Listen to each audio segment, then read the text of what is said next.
You're standing behind 3 feet of steel shield, hunched over a breech mechanism that weighs more than you do, watching a column of armor crawl toward your position through fields you used to know by name. 17 tanks. You count them twice. Your gun has 6 shells left. The nearest friendly infantry is gone. Your radio operator is bleeding into the dirt. And the man standing next to you, the one who's supposed to give the order to retreat, just loaded another round and said nothing.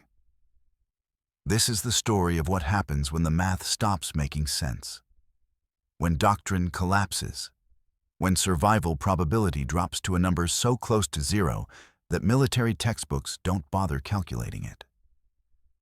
This is about one anti-tank gun crew that held a position they should have abandoned, engaged targets they had no right to destroy, and created a defensive victory so improbable that both sides spent years afterward trying to understand what actually happened.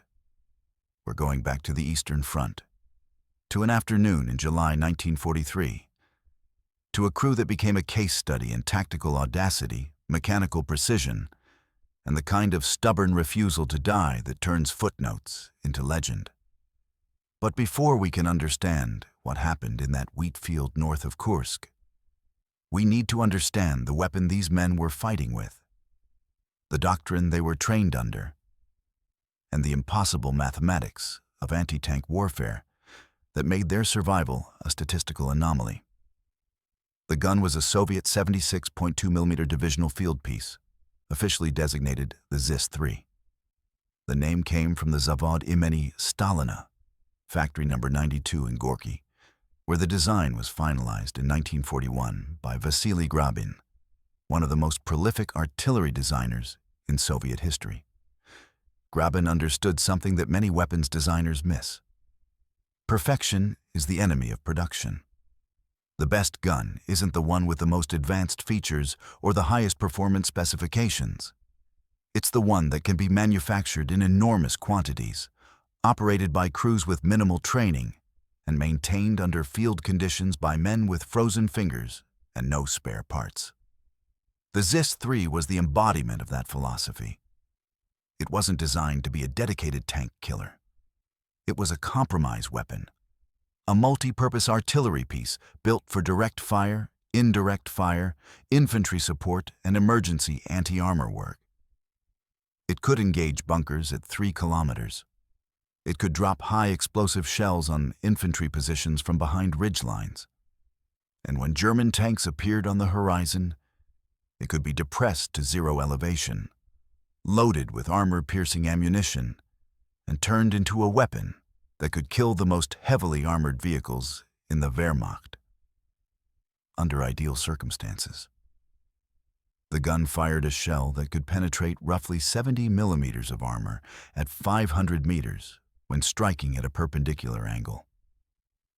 That was enough to threaten the flanks and rear of medium tanks like the Panzer IV, which had 30 millimeters of side armor and 20 millimeters of rear armor. It was marginal against frontal plate, which on the IOS-FAM G variant had been upgraded to 80 millimeters. It was inadequate against anything heavier. Against a Tiger with its 100 millimeter frontal armor, the ZIS-3 was effectively useless unless you could somehow maneuver to a side shot at close range. But the Soviet Union had built 103,000 of them. More ZIS-3 guns were manufactured than any other artillery piece in history. They were produced in factories that had been evacuated ahead of the German advance in 1941, reassembled in the Urals, and staffed by workers who had never built artillery before. Teenagers, women, men too old or too injured for frontline service. They worked 12-hour shifts in unheated factories during winters that killed people in their sleep. They produced guns at a rate that German intelligence consistently underestimated because the numbers seemed impossible. And they were everywhere. Every Soviet rifle division was supposed to have 54 of them. Tank armies used them in anti-tank brigades. Frontline commanders positioned them in mutually supporting networks that turned defensive sectors into killing grounds. They were dug into forward positions, camouflaged with brush and dirt, ranged to known approach routes, and manned by crews who understood that their survival depended on firing first and displacing fast. The gun weighed 200 kilograms. It could be towed by truck, by horse, or manhandled by its crew across short distances if they were desperate and strong enough. It had a split trail carriage that could be deployed in under a minute, a simple breech mechanism that was nearly impossible to jam, and a muzzle velocity of 680 meters per second. The rate of fire in the hands of a trained crew was listed as 25 rounds per minute in technical manuals. In practice, under combat conditions with adrenaline and fear and shells landing around you, you were lucky to sustain 12. The crew consisted of 7 men, a gun commander, usually a sergeant, who selected targets and gave fire commands, a gunner who operated the traverse and elevation mechanisms and squeezed the firing lanyard, a loader who opened the breech, inserted the shell, and closed the breech block, 2 ammunition handlers who carried shells from storage to the gun and maintained the supply flow, a driver for the tractor who was supposed to keep the vehicle close enough for rapid displacement, and a radio operator who maintained communication with battalion headquarters and called in fire missions. In defensive positions, the choreography was practiced until it became automatic. The tractor was usually hidden on the reverse slope or in a tree line, ready to hook up and pull the gun out if the position became untenable. The radio operator often doubled as a spotter, scanning the horizon with binoculars and calling out ranges and target types. The ammunition handlers dug the pit, camouflaged the position with local materials, and kept shells moving to the breech in a rhythm that matched the gunner's cadence. Everything depended on that rhythm, on the choreography between the man aiming and the man loading, on the commander reading the battlefield faster than the enemy could adapt. By mid-1943, these crews had been fighting German armor for 2 years.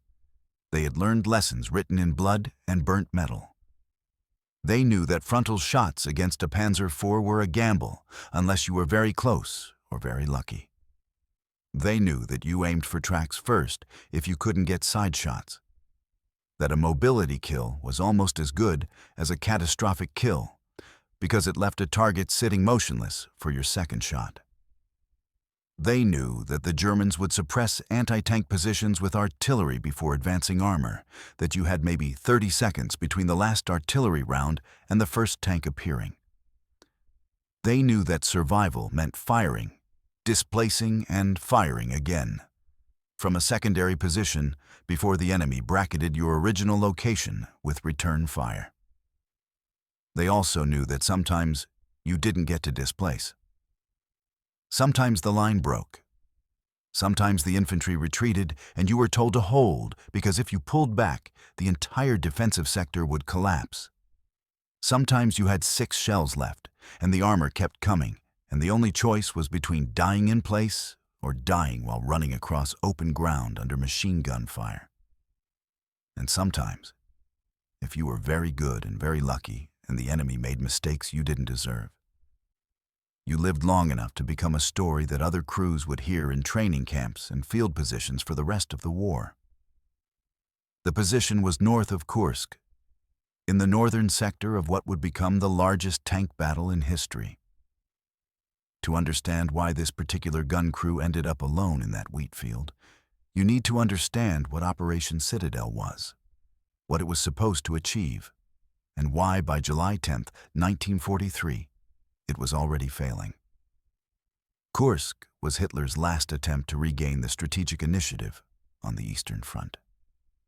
After Stalingrad, after the disasters of winter 1942-43, after the steady grinding retreat that had cost the Wehrmacht hundreds of thousands of men and thousands of kilometers of territory, the German High Command needed a victory, not a defensive success, not a tactical withdrawal to better positions, an offensive victory that would encircle and destroy a major Soviet formation, restore German prestige, and convince their allies that the war in the East was not lost. The target was the Kursk salient, a massive bulge in the Soviet lines that protruded 200 kilometers westward into German-held territory.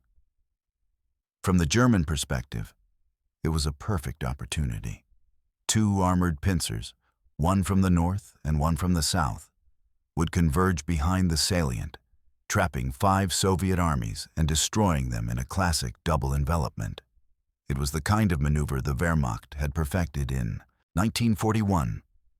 Blitzkrieg, lightning war, encirclement and annihilation. But this wasn't 1941. The Soviets knew the attack was coming. They had intelligence from multiple sources, including the Lucy spy ring in Switzerland and aerial reconnaissance that tracked German troop concentrations for weeks before the offensive. Stalin, for once, listened to his generals. Instead of ordering immediate counterattacks, he authorized the construction of defensive fortifications on a scale never before attempted in military history.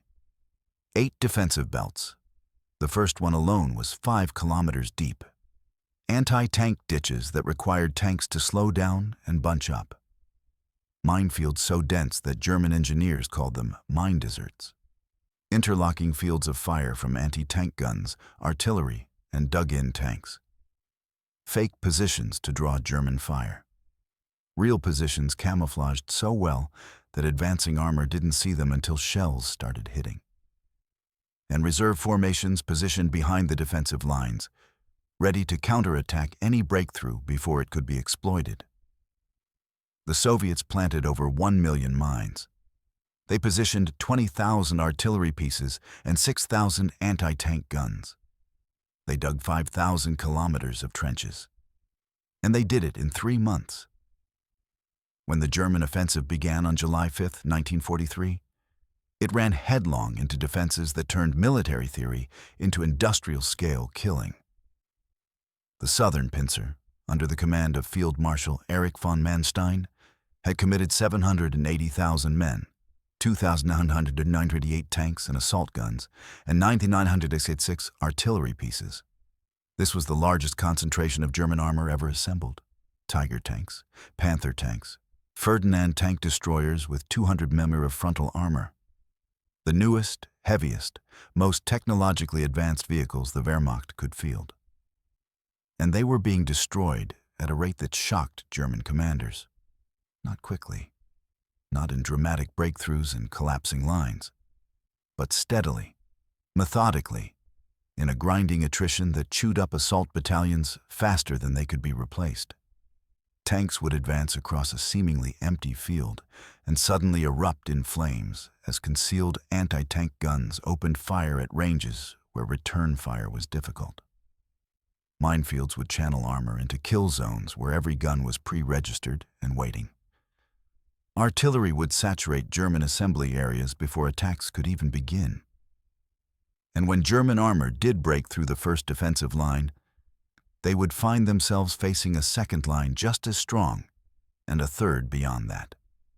By July 10th, 5 days into the offensive, the German advance in the southern sector had penetrated roughly 12 kilometers. They had taken catastrophic casualties. Over 400 tanks destroyed or disabled. Tens of thousands of infantry killed or wounded. Entire assault divisions reduced to half strength. And the operational goal, the link-up between the northern and southern pincers that would close the pocket and trap the Soviet forces, was still over 100 kilometers away. The offensive was failing. German commanders knew it, their intelligence officers knew it, and increasingly, the soldiers in the tanks and the infantrymen in the trenches knew it. But the attack continued because there was no acceptable alternative. Stopping meant admitting that Germany could no longer win offensive victories against the Soviet Union. Stopping meant ceding the initiative permanently. Stopping meant accepting that the war in the East was going to be a long, grinding defensive struggle that Germany would eventually lose. So they kept attacking. And in that context, on the morning of July 10th, When a local breakthrough opened a gap in the Soviet defensive line, every available armored unit was thrown forward to exploit it, including a company of 17 Panzer IVs that rolled out of a tree line and into the sights of a gun crew that wasn't supposed to be there anymore. The crew had been in position for 4 days, long enough to know the terrain, long enough to have ranged every significant landmark within 1/500 meters, long enough to dig a proper ammunition pit on the reverse slope of their small rise, camouflage their position with cut brush that was replaced every morning before it wilted, and establish a rhythm of watch rotations that kept someone awake and scanning at all times. The gun commander was Senior Sergeant Nikolai Sirotinin, 24 years old, born in a village whose name no longer appears on maps because it was destroyed during the German advance in 1941. Conscripted in 1940, trained as an artilleryman, and assigned to a regiment that had been rebuilt twice after catastrophic losses during the first year of the war. He had survived the encirclements of 1941, when entire Soviet armies were trapped and destroyed. He had survived the brutal winter outside Moscow when temperatures dropped to -40 and men froze to death in their positions. He had survived the grinding defensive battles of 1942, when the front lines barely moved, but casualties mounted every single day. By 1943, Sirotinin was what the Red Army called a cadre soldier, an experienced NCO who could train new recruits, maintain discipline under fire, and make tactical decisions when officers were killed or communication broke down. He was not a political officer. He was not a decorated hero whose name appeared in Army newspapers. He was a technical specialist who knew how to read terrain, estimate range without instruments, and keep a crew calm when the world was ending around them. His crew had been together for 7 months. That was unusual. Crew continuity was rare in the Red Army because casualties were so high. But this crew had been lucky. They had fought through the Donbass campaign without losing anyone. They had been pulled back for refit and retraining before Kursk, and they had been assigned to a rifle division that was holding a relatively quiet sector until the German offensive began. The gunner was a young man named Grigory, last name unrecorded in the surviving documents. He was 21 years old. He had worked in a factory before the war, operating precision machinery, and that background made him valuable. Gunnery required spatial reasoning, the ability to make rapid calculations about distance and angle and the trajectory of a shell that would travel almost a kilometer before impacting. Some men could be trained to do it. Some never developed the intuition. Grigory was one of the naturals. The loader was older, in his 30s, a former collective farm manager who was strong enough to handle the 76.2mm shells all day, without tiring.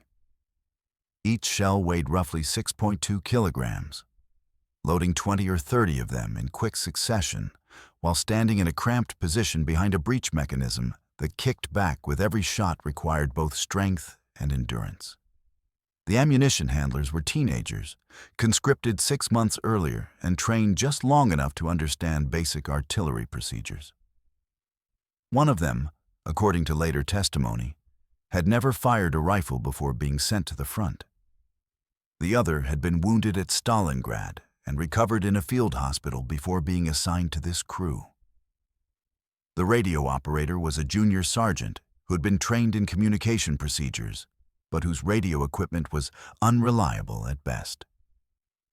Soviet military radios in 1943 were a perpetual source of frustration. They had limited range. They were vulnerable to interference.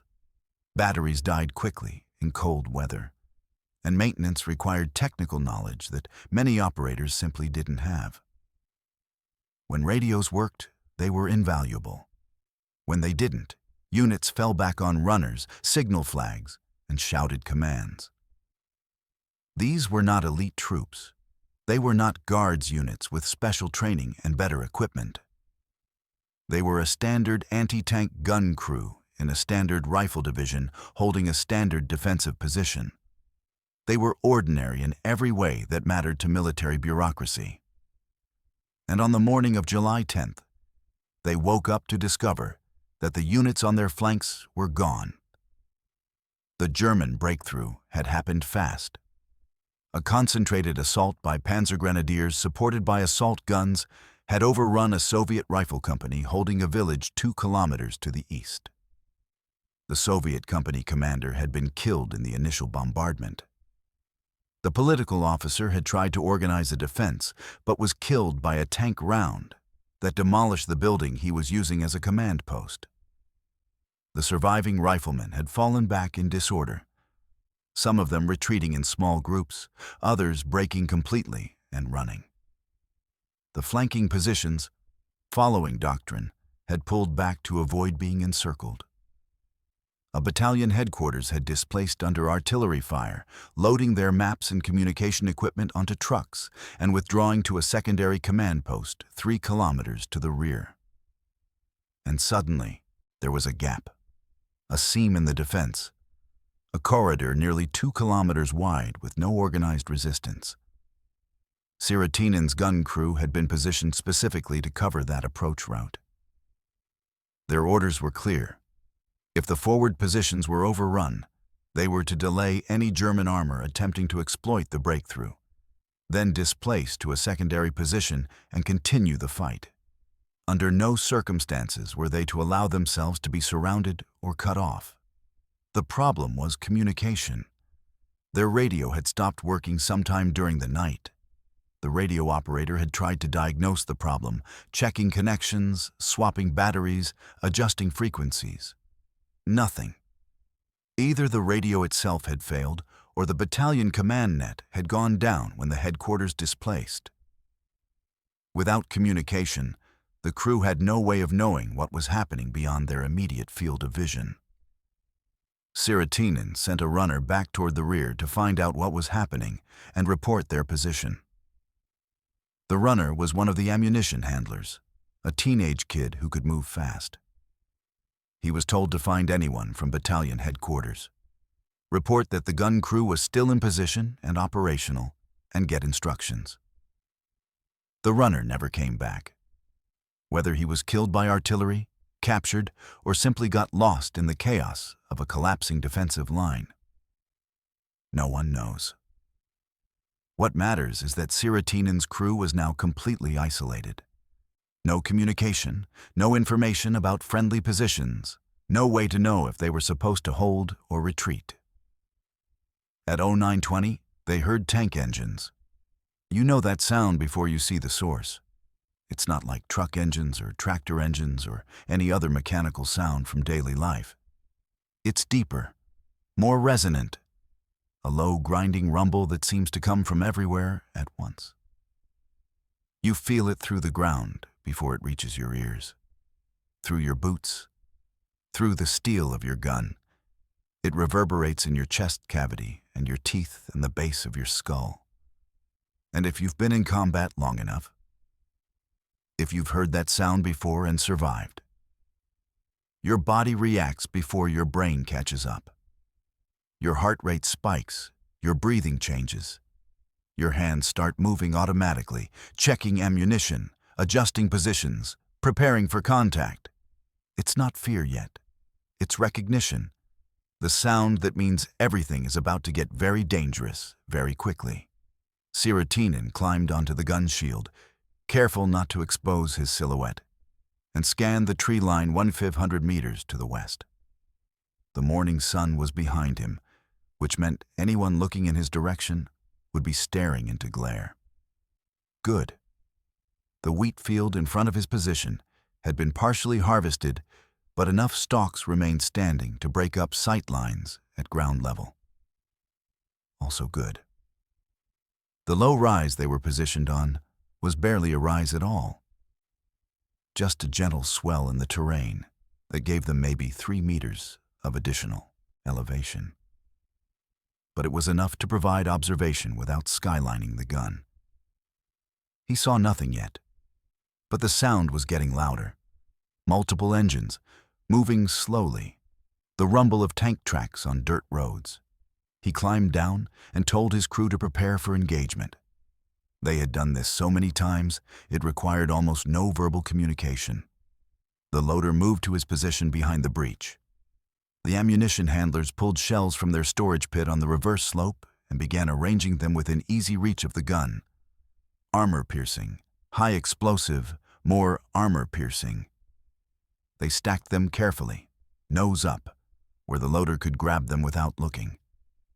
The gunner checked his traverse and elevation mechanisms, making micro-adjustments to ensure everything was smooth. The radio operator abandoned his useless equipment and took position as a spotter with binoculars. At 09:35, the first German tank broke from the tree line.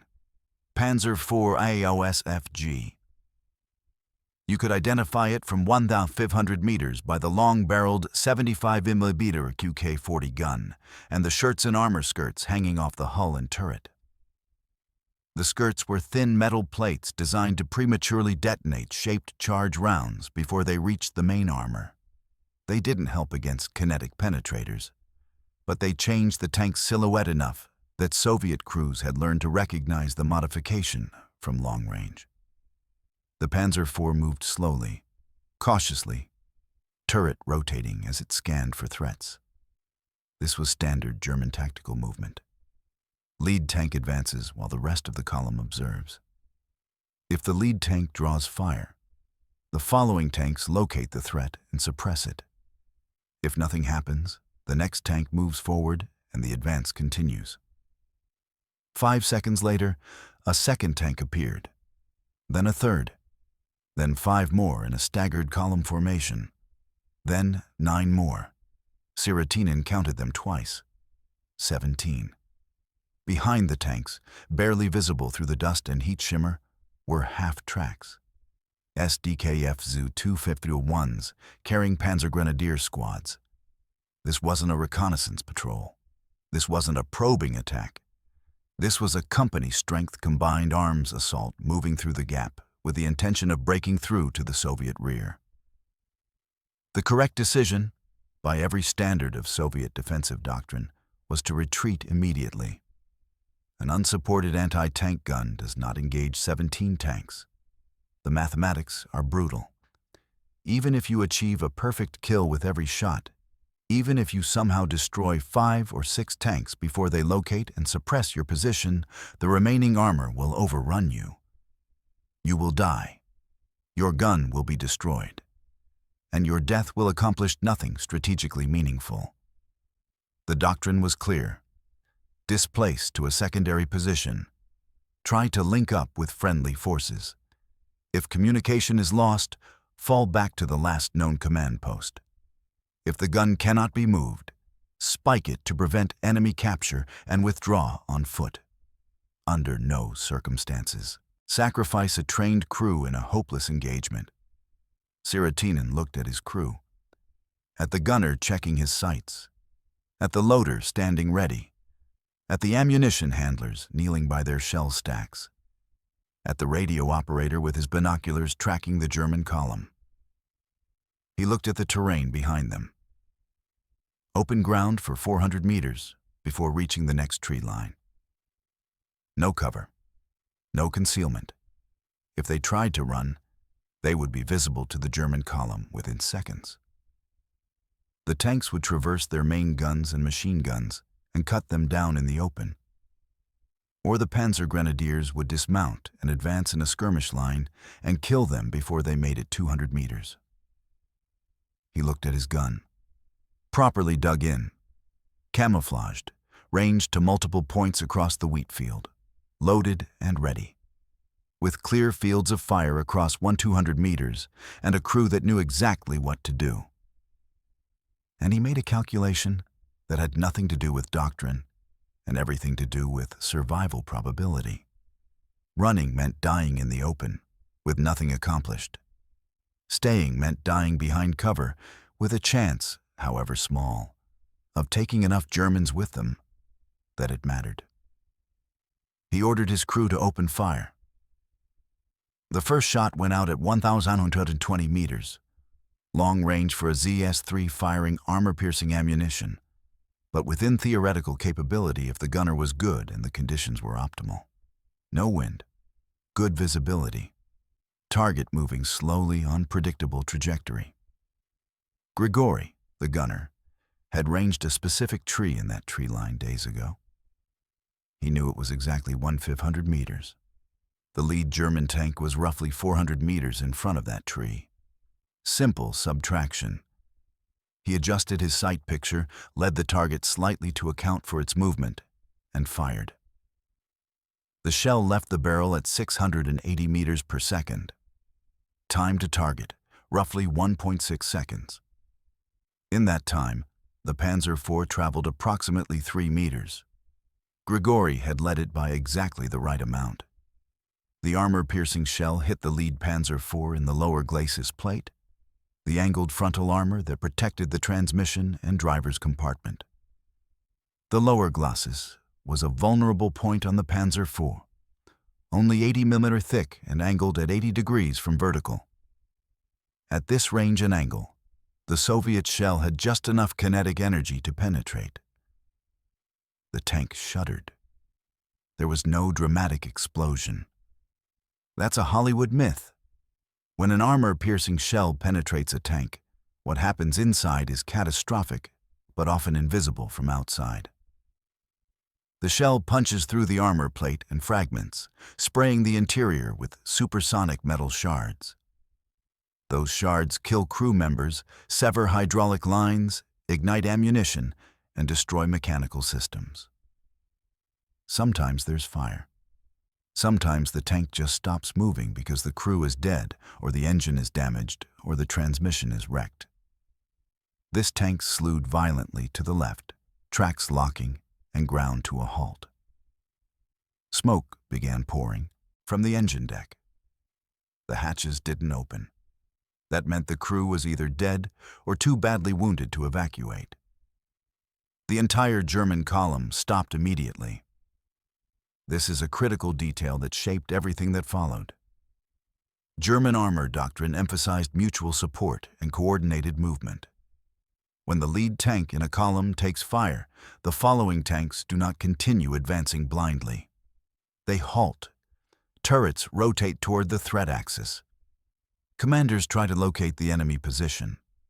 Infantry is called forward to scout. Artillery or air support is requested. The advance resumes only after the threat is neutralized or suppressed. It's good doctrine. It minimizes casualties. It allows the formation to maintain cohesion and bring maximum firepower to bear on identified threats. But it also means that for approximately 15 seconds, 17 German tanks were sitting stationary in the open, while their commanders tried to figure out where the shot had come from. Sirotinen's crew was already reloading. The spent shell casing ejected with a sharp metallic clang. The breech block opened automatically. The loader grabbed another armor-piercing round, hefted its 6-kilogram weight, and shoved it into the breech chamber. The breech block slammed shut. The gunner made a micro-adjustment, tracking to the second tank in the column. 5 seconds from first shot to ready. The second shot hit the second Panzer IV in the left track assembly at the forward drive sprocket. The track exploded in a spray of metal links and wrapped itself around the road wheels. The tank lurched, tried to continue forward on one track, and spun in place before the driver shut down the engine. Mobility kill. Not catastrophic, but the tank was now a stationary pillbox until a recovery vehicle could tow it back for repairs. Now the Germans knew approximately where the gun was. But they had a problem. They were in open ground, Wabas 100 meters from a dug-in position they couldn't see clearly. Their armor could withstand hits from a 76.2-meter gun at long range, but only from the front, and only if they were advancing directly toward the threat. Side armor was vulnerable. Rear armor was critically vulnerable. And sitting still in the open made them targets for a gun crew that had clearly demonstrated they knew how to shoot. The German company commander was facing a tactical problem that had no clean solution. He could continue the advance and accept casualties. He could call for artillery support But that would take time and might not be available depending on how congested the fire support network was. He could call for air support, but Luftwaffe ground attack aircraft were increasingly scarce in 1943 and might not arrive before the situation resolved itself. He could attempt to flank the position, but that would require maneuvering across unknown terrain that might contain more anti-tank guns, mines, or other threats. Or he could withdraw, report the obstacle, and let higher command decide how to proceed. Withdrawing was the safe choice, the smart choice, the choice that preserved his armor for future operations and avoided unnecessary losses. But this was the Eastern Front in 1943. German officers who withdrew in the face of resistance were relieved of command. Units that failed to exploit breakthroughs were investigated for cowardice. And there was an institutional arrogance, a belief cultivated through 2 years of mostly successful offensive operations, that German armor could overcome any Soviet defensive position through superior tactics and crew quality. The company commander made his decision. He ordered his tanks to advance in line abreast at maximum speed, firing on the move to suppress the enemy gun position. It was the tactically correct decision. 17 tanks advancing in line with overlapping fields of fire and coordinated suppression should overwhelm a single gun position within 90 seconds. The crew should break. The gun should be destroyed by high explosive shells or machine gun fire. And even if the crew maintained discipline and kept fighting, they should run out of ammunition or make a mistake or succumb to the cumulative stress of being under fire from multiple directions simultaneously. Statistically, this should have worked. It should have worked every time. The numbers don't lie. 1 gun versus 17 tanks is not a fair fight. It's not even a fight. It's an execution. But statistics are averages calculated across thousands of engagements. They predict what usually happens. They don't account for outliers, for perfect position selection, for exceptional crew performance, for enemy mistakes, for luck. And this crew was about to become the most extreme outlier in the entire Kursk campaign. You're crouched behind the breach now, hands moving automatically, brain processing information faster than conscious thought can track. You hear your gun commander shouting ranges and target priorities, but you're not really listening to the words. You're listening to the tone. Calm, controlled, not panicking. That helps. You see the German line start to move. 15 tanks now, because 2 are already dead or immobilized. They're spreading out, trying to present multiple targets, trying to force your gunner to choose. You hear the first German shells start landing. High explosive. They're not trying for precision. They're trying to saturate the area, hoping for a lucky hit or hoping to rattle you enough that you make a mistake. 1 shell lands 10 meters short. The concussion hits you like a physical blow. Dirt and smoke and fragments pepper the gun shield. Your ears ring. You taste copper and dust. Another shell lands 20 meters long. The shock wave compresses your lungs. You can't breathe for a second. Your vision goes dark around the edges. Then your body remembers how to inhale and you're back. Hands reaching for the next shell, lifting it, turning, shoving it into the breach. Your gunner is firing as fast as you can load. 3 seconds between shots now. No time for careful aim. He's using instinct, experience, muscle memory built from hundreds of training rounds and dozens of combat engagements. He's leading the targets because they're moving. He's aiming for center mass because there's no time for precision shooting at vulnerable points. 3rd shot, hit. You don't see the impact, but you hear your commander confirm it. A Panzer IV takes a round through the turret ring, the narrow band of metal where the turret meets the hull. It's a lucky shot. The turret jams. The tank stops moving because the crew can't see anything except forward and can't engage new targets. 4th shot. Miss. The shell hits the ground 5 meters in front of a moving target and ricochets upward into nothing. You're already loading the next round. No time to think about the miss. No time to second guess. Just load and fire and load and fire. Fifth shot. Hit. Side penetration. One of the German tanks exposed its flank while maneuvering, and your gunner took advantage. You hear the commander shout something triumphant. You see smoke billowing from the target. The hatches blow open and small figures tumble out, rolling on the ground to extinguish burning uniforms. The German line is closing. 900 meters now. 850. Their return fire is getting more accurate. A high explosive shell detonates directly against the front face of your gun shield. The steel plate rings like a cathedral bell. The sound is so loud it feels like something breaks inside your head. Your ears are bleeding.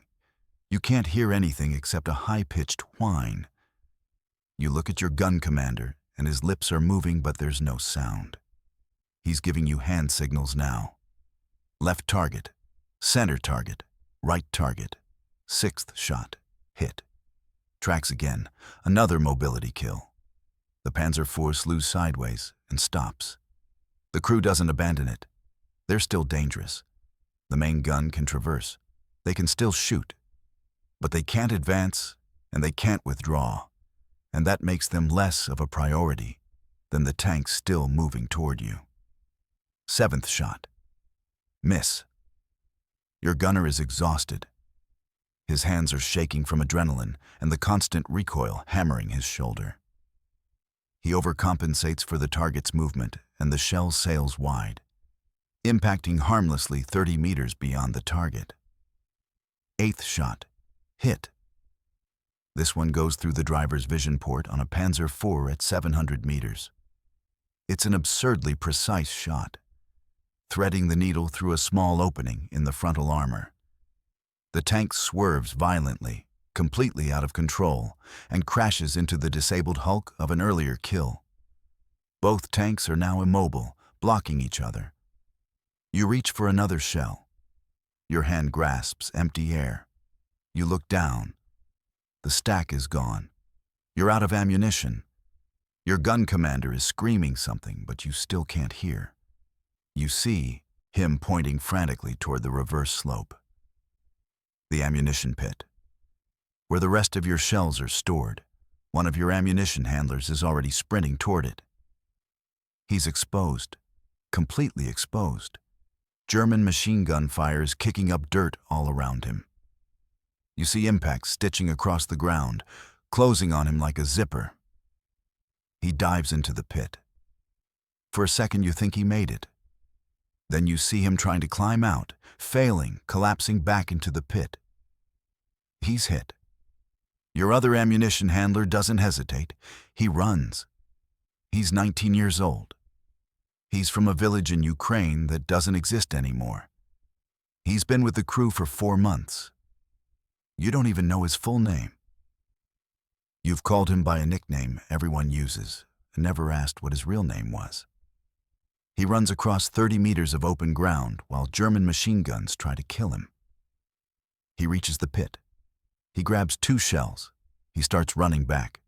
Halfway across, you see his left leg buckle. He's hit. He stumbles, but doesn't fall. He keeps running. He's limping now, dragging his left leg, clutching 2 6-kilogram shells against his chest like they're the most precious things in the world. He makes it back to the gun. He hands you the shells. You see blood soaking through his pants leg. He collapses against the gun shield. You load. Your gunner fires. 9th shot, hit, frontal penetration at 600 meters. 1 in 100 shot, maybe 1 in 1,000. The shell goes through the bow plate of a Panzer IV and detonates something inside. Ammunition, fuel, both. The tank doesn't just catch fire, it explodes. The turret lifts off the hull like a bottle cap and crashes down 15 meters away. There's no one getting out of that. Inside the German company, the situation was rapidly approaching panic. The company commander had lost 7 tanks. 7. In less than 3 minutes. His advance had stalled at 500 meters. Some of his crews were beginning to button up, closing their hatches and limiting their visibility because they were more afraid of the anti-tank gun than they were of being blind. That was a bad sign. Buttoned-up tank crews couldn't maintain situational awareness. They couldn't coordinate. They made mistakes. He tried to raise his battalion commander on the radio. The net was congested. Everyone was trying to talk at once. The offensive was breaking down across multiple sectors, and every company commander wanted support, wanted airstrikes, wanted artillery, wanted reinforcements. He finally got through and reported his situation. 1 anti-tank gun. At least 7 tanks destroyed or immobilized. Advance stalled. The battalion commander's response was exactly what he expected and exactly what he didn't want to hear. Continue the attack. Suppress the position. Call in your Panzer grenadiers. Overrun it. The gap in the Soviet defensive line would not remain open indefinitely. Exploit it now, or the opportunity would be lost. The company commander acknowledged and switched frequencies to call his infantry. The half-tracks were 400 meters behind the tank line, sheltering in a small depression. He ordered them forward. The Panzer grenadiers would dismount under covering fire from the tanks and advance in a skirmish line to suppress the gun crew. Standard combined arms tactics. Exactly what they'd been trained to do. But that would take time, 5 minutes minimum. And in those 5 minutes, that gun would keep firing. He made the decision to continue the tank assault. The remaining 11 Panzer IVs would advance in 2 groups, bounding overwatch, with one group moving while the other provided covering fire. It was the correct tactical solution. It minimized exposure. It maintained suppressive fire on the target. It should work. He gave the order. His tanks resumed their advance, and Sirotina's crew had 4 shells left. 10th shot, miss. Your gunner is beyond exhausted. He's been firing for nearly 4 minutes straight. His vision is blurred from concussion. His hands are shaking so badly he can barely manipulate the controls. He aims, compensates, fires. The shell goes wide. 11th shot. Hit, track, kill at 400 meters. Another Panzer IV immobilized. The crew bails out immediately this time. They've seen what happens to tanks that stay in the kill zone. They're running back toward their own lines, leaving their vehicle behind. 12th shot. Hit. Turret penetration. The round goes through the side armor while the tank is traversing its turret and detonates the ready ammunition stored in the turret basket. The explosion is massive. Ammunition cooking off in a sympathetic detonation that blows the turret completely off the hull. It flips in the air and lands upside down. No one survives that. 13th shot. Miss. Your gunner is openly weeping now. From exhaustion. From stress. From the knowledge that this is the last shell and the Germans are still coming. He fires. The shell impacts the ground harmlessly. You have no ammunition. You have no communication. You have no support. And you have 9 German tanks 150 meters away from your position. Your gun commander doesn't order a retreat. He doesn't tell you to run. He looks at each member of the crew, makes eye contact, and you understand what he's saying without words. We're out of shells, but we're not out of the fight. We have rifles, we have grenades, we have our sidearms, and we have this position. We hold. What happened next was reconstructed from multiple sources. German after-action reports filed by the company commander who survived the engagement. Testimony from Soviet soldiers and other units who observed the action from a distance. And physical evidence recovered when Soviet forces counterattacked and retook the position 3 days later. The German tanks stopped advancing at approximately 100 meters. They had taken 47% casualties, 8 tanks destroyed outright, 2 mobility kills. Out of 17 tanks that entered the engagement, only 7 were still combat effective. and they still couldn't see exactly where the gun position was. The ZIS-3 had been so well camouflaged, and the crew had repositioned it slightly between shots to avoid precise targeting, that from the German perspective they were advancing into a kill zone that might contain multiple guns, might be mined, might have infantry support they couldn't see. The company commander made the tactically sound decision to halt the armor advance and wait for his Panzer grenadiers. The half-tracks moved forward and infantry dismounted, approximately 120 men organized into 3 platoons. They formed a skirmish line and began advancing across the wheat field in short bounds, moving from cover to cover, suppressing suspected enemy positions with rifle and machine gun fire. Sirotinin and his crew opened fire with small arms. 7 men with rifles against 120. The mathematics were even worse than before, but they had the advantage of a prepared position, of knowing the range exactly, and of firing from concealment against targets advancing in the open. The engagement became a firefight. German infantry went to ground. Squad leaders called for supporting fire. The Panzerwehrers traversed their turrets and began pumping high-explosive shells into the area around the gun position. Not direct hits. They still couldn't pinpoint it exactly, but close enough that the concussions and fragmentation made staying in the position nearly impossible. The crew kept fighting for 11 minutes. In those 11 minutes, they fired every round of rifle ammunition they had. They threw their 2 grenades when German infantry got close enough that grenades would be effective. They engaged targets until there were no more targets they could see or no more ammunition to engage them with. And at some point during those 11 minutes, Nikolai Sirotinin was killed. The exact circumstances were never recorded.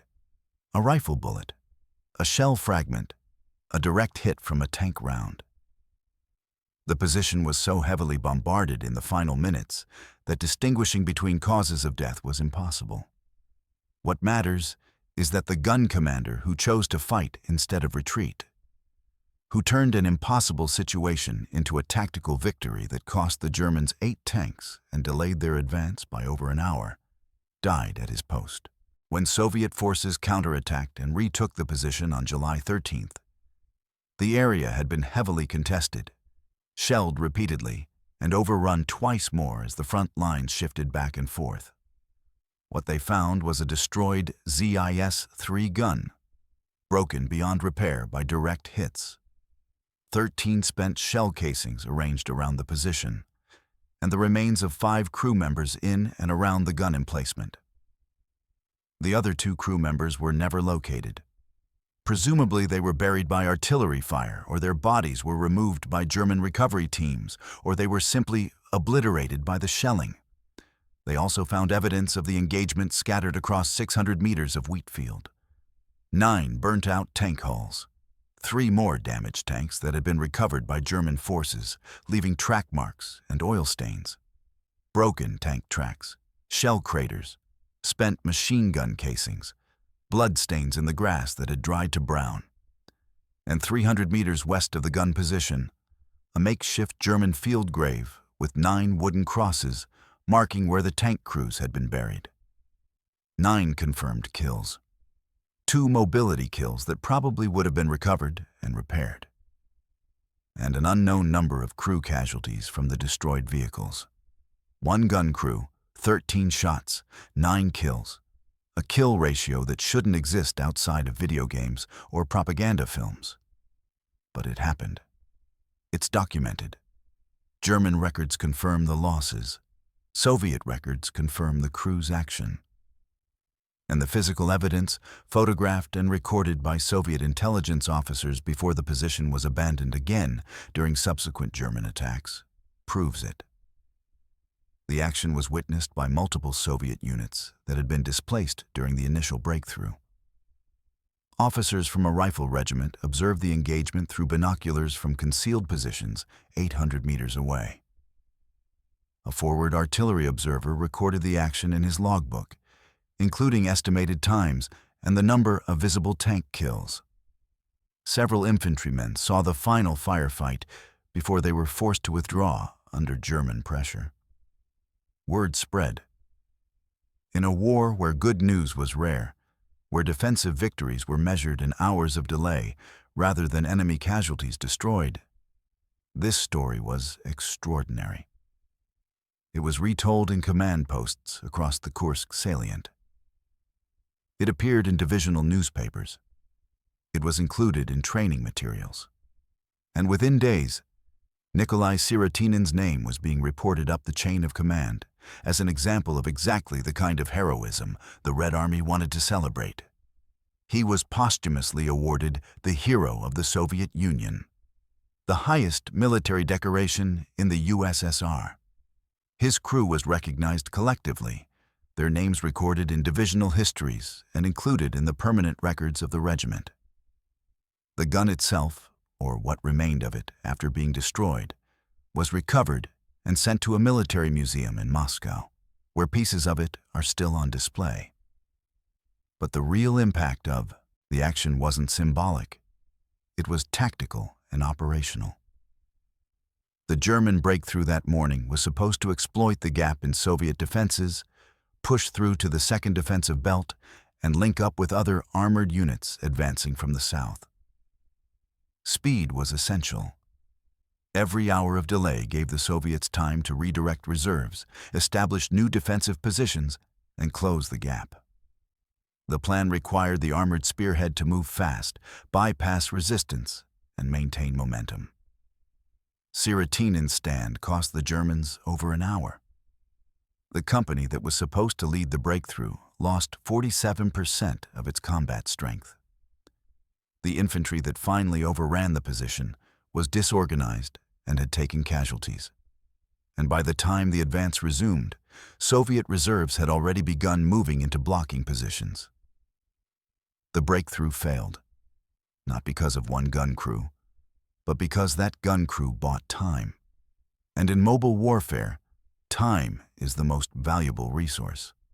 An hour of delay at the right moment can collapse an entire operation. By July 12th, 2 days after this engagement, the German offensive in the southern sector had ground to a halt across the entire front. The northern pincer had also stalled. And on July 13th, Hitler ordered the offensive cancelled and units withdrawn to deal with Allied landings in Sicily. Operation Citadel, Germany's last major offensive on the Eastern Front, was over. One gun crew didn't stop the entire German offensive. That's not how war works. But they stopped 17 tanks. They delayed a breakthrough. And in a battle where the outcome was decided by thousands of small actions across hundreds of kilometers of front, where success or failure was determined by whether reserves arrived in time or breakthroughs could be exploited before defenses solidified, their action mattered. It mattered tactically because it stopped an immediate threat. It mattered operationally because it contributed to the collapse of the German timetable. And it mattered symbolically because it proved that Soviet crews could fight German armor on equal terms and win, even when outnumbered, even when isolated, even when doctrine said survival was impossible. The question that military historians continue to ask about this engagement isn't what happened. The facts are well documented. The question is how it happened. How does one gun crew achieve a 9-to-1 kill ratio against armored targets in open combat? How does a crew without communication, without support, without the option to retreat, manage to hold a position that should have been overrun in the first minute of contact?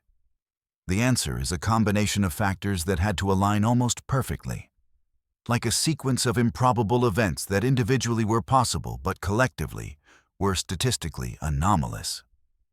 First, the crew was exceptionally well trained and experienced. The ZIS-3 was a simple weapon, but using it effectively under combat conditions required technical skill that came from months of practice.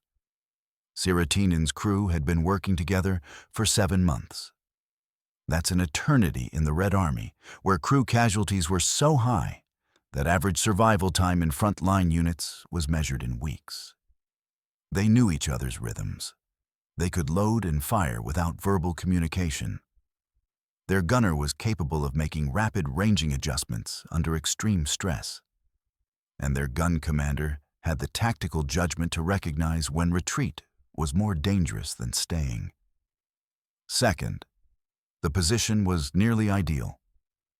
The low rise gave them observation and fields of fire without exposing their silhouette. The reverse slope provided cover for ammunition storage and a rally point. The camouflage was good enough that the Germans couldn't locate them precisely even after taking casualties. And the position had been selected and prepared over 4 days, with ranges measured, fields of fire cleared, and ammunition pre-positioned. Soviet defensive doctrine emphasized position selection for exactly this reason. A mediocre crew in a perfect position could often outperform a skilled crew in a bad one. Third, the Germans made mistakes. Advancing across open ground without infantry support in the initial assault was a calculated risk that didn't pay off. Continuing the assault after taking heavy casualties was a command decision driven by operational necessity, shock, and institutional arrogance. The decision to advance in line abreast rather than using bounding overwatch gave the gun crew more targets at predictable ranges. And the inability to call in immediate artillery or air support meant the gun crew had time to inflict casualties before being suppressed. Fourth, the tactical situation constrained German options. They were under orders to exploit a breakthrough quickly. They couldn't afford to sit back and methodically reduce the position with artillery. They needed to push through, and that meant accepting risk. In a different tactical situation, with different operational pressures, the German company commander might have withdrawn, requested fire support, and waited. But in the context of Kursk on July 10th, that wasn't an option. Fifth, and perhaps most important, the crew chose to fight. This wasn't blind obedience. It wasn't suicidal fanaticism. It was a calculated decision that staying and fighting offered better survival odds than running across open ground under observation. Sirotinin understood the terrain, understood the capabilities of his weapon, and understood that retreating would expose his crew to machine gun fire at ranges where they would have no chance. He gambled that he could inflict enough casualties fast enough to break the German advance, or at least force them to pull back and reassess. He was right, barely, and the cost was his life and the lives of most of his crew. After the war, Soviet military analysts studied the engagement as part of a comprehensive review of anti-tank tactics employed during the Kursk campaign. They identified several lessons that were incorporated into training and doctrine revisions. The importance of pre-surveyed positions with known ranges and cleared fields of fire. The value of disciplined fire control and target prioritization. The effectiveness of single guns in terrain that restricted enemy maneuver and allowed for engagement at ranges where return fire was difficult. The psychological impact of unexpected resistance on armored formations, especially when casualties mounted faster than doctrine predicted. And the critical importance of crew cohesion and experience in enabling performance under extreme stress. But they also noted the cost. Sirotinin's crew achieved an extraordinary tactical result, but at nearly 100% casualties. The action delayed the German advance, but it didn't stop it. The position was eventually overrun, and while the stand became a symbol of Soviet defensive tenacity and was held up as an example of heroism worth emulating, it was not a model to be systematically replicated. Crews that stood and died in place were heroes. They were recognized, decorated, and remembered.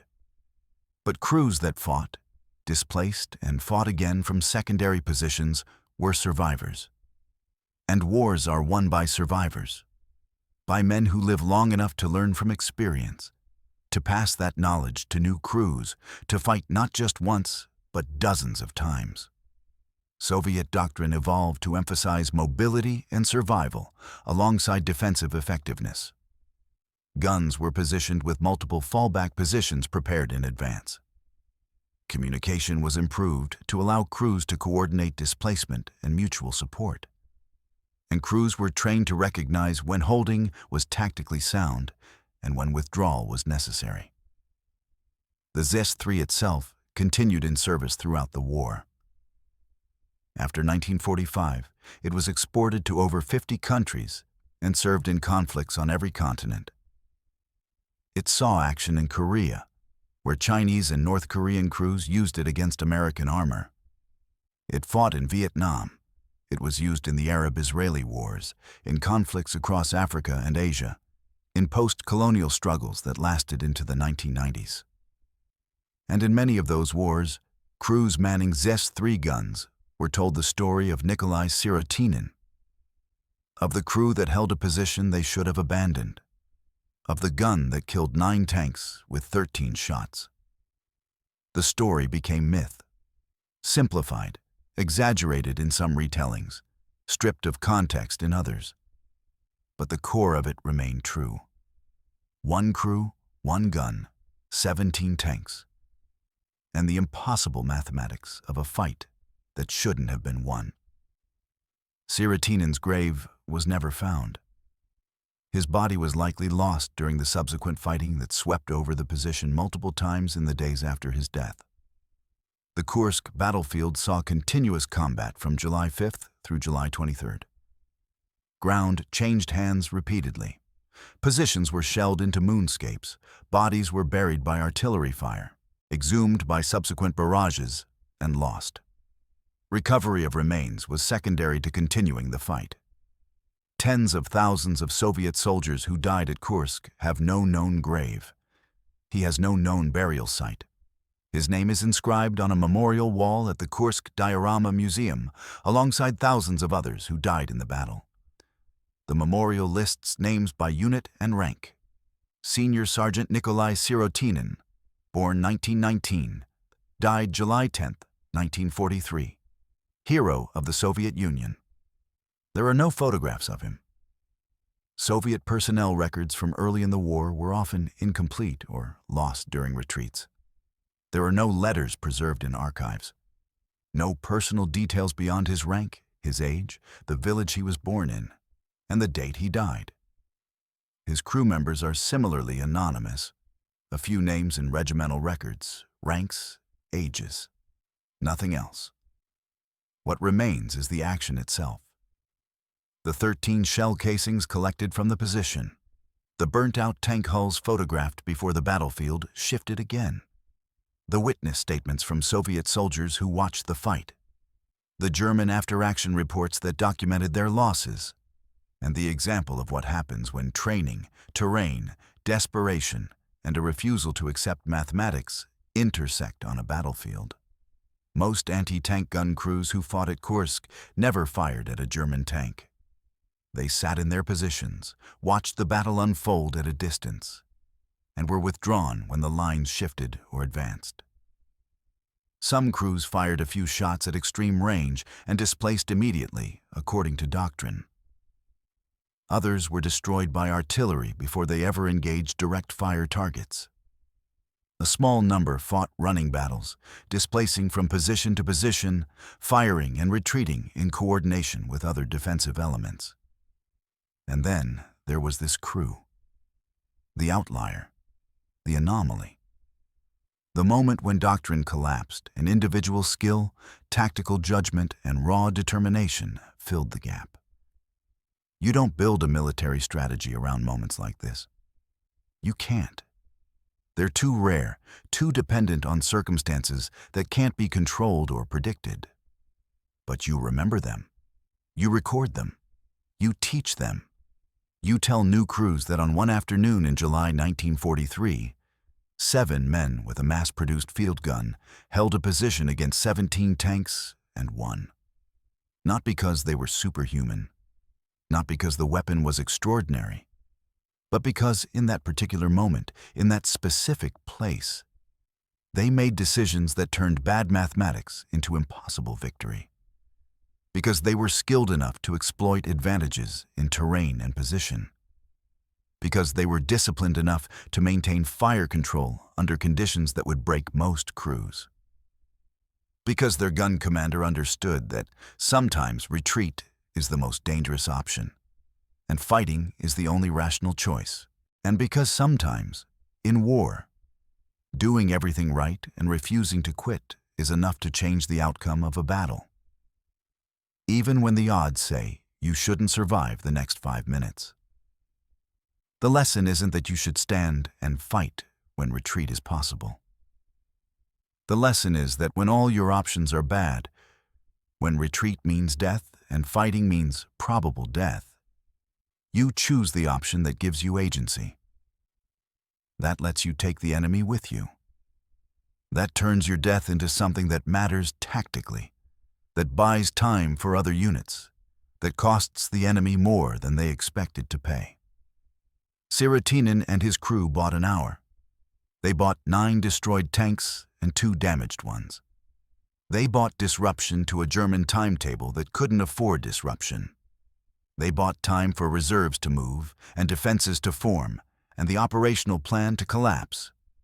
They bought it with their lives, all but possibly 2 of them, whose fates remain unknown. And that's the truth that doesn't fit in monument inscriptions or simplified retellings. War is mathematics.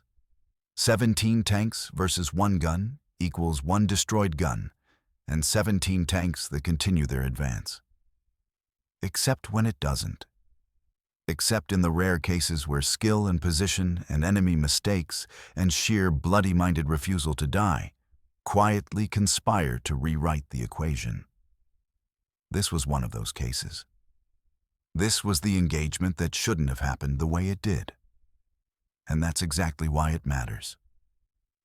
If this kind of buried history pulls at something in you, there's more where this came from.